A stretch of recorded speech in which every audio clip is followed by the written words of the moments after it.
Quand c'est le moment, je m'excuse, mais quand c'est le moment des obsèques, tout le monde doit aller au ciel. Pas de problème.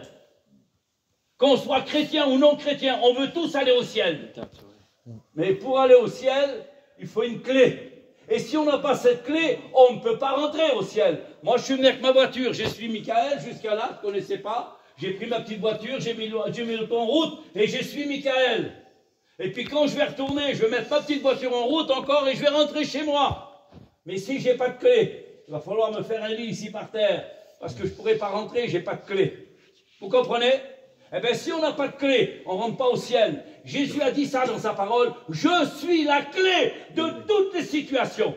Les situations néfastes, les situations de souffrance, la situation de maladie, la situation du stress, de l'angoisse, de la dépression, de l'incompréhension, du mécontentement, de l'insatisfaction. Je suis la situation. Amen. Si ce soir, tu acceptes Jésus, alors tu auras la situation à tous tes problèmes. Comme on l'a eu, le monsieur qui vous prêche ce soir, il a été touché par un cancer. Et à l'heure d'aujourd'hui, ça fait 38 ans de ça. Je ne sais pas si j'ai été guéri par contre. Mais j'ai été à l'imposition des mains.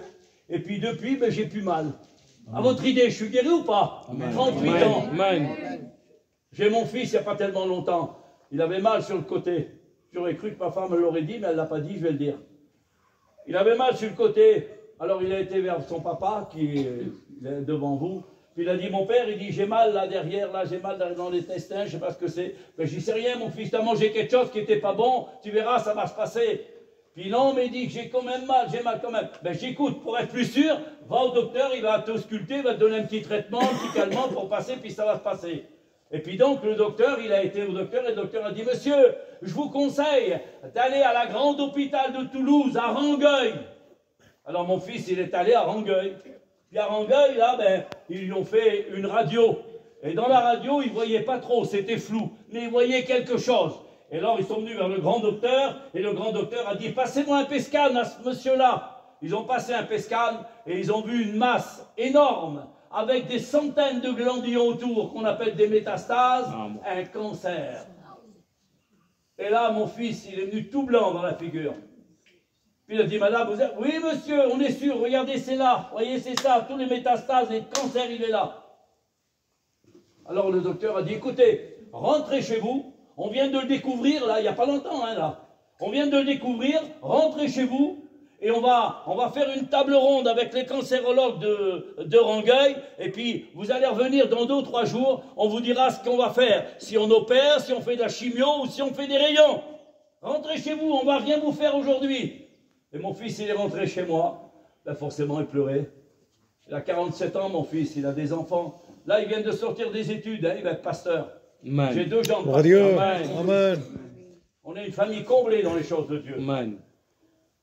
Et ça fait que mon fils, il a attendu à venir vers moi, puis il pleurait. Mais j'ai dit, arrête, tu sais bien que nous, on a le plus grand des docteurs. Le grand docteur de Nicodème, c'est Jésus. Amen. Alors, on va prier le Seigneur. J'ai dit, qu'est-ce qu'elle t'a dit, la dame? Ben, elle m'a dit qu'il faut que je revienne dans 3 jours. Ils vont savoir s'ils m'opèrent, s'ils font des rayons ou s'ils font de la chimio. Ben, on va prier. Mon fils, c'est un chrétien, j'ai fait l'onction d'huile. J'ai prié pour lui. 3 jours après, il était à l'hôpital. Puis quand il a été à l'hôpital, ils n'ont jamais pu rien retrouver. Il est parti faire ses études, là, il vient de partir à Toulouse. Et il est parti en mission maintenant. Ça, c'est le miracle que Dieu est capable de faire. Mais c'est rien pour Dieu, ça. C'est rien pour Dieu. Si tu crois, la Bible dit, tu verras la gloire de Dieu. Alléluia. La gloire de Dieu, c'est voir l'impossible, c'est voir l'incroyable. Oui, c'est possible. Si tu crois, tu verras la gloire de Dieu. Alors, est-ce qu'il y a de l'espérance pour ton avenir? J'ai de l'espérance.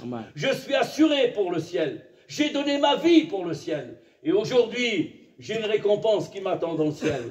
Pendant qu'il y en a qui vont gémir et qui vont pleurer, qui vont être tourmentés pour le restant de leur vie, pour ceux et celles qui refusent l'appel du Seigneur.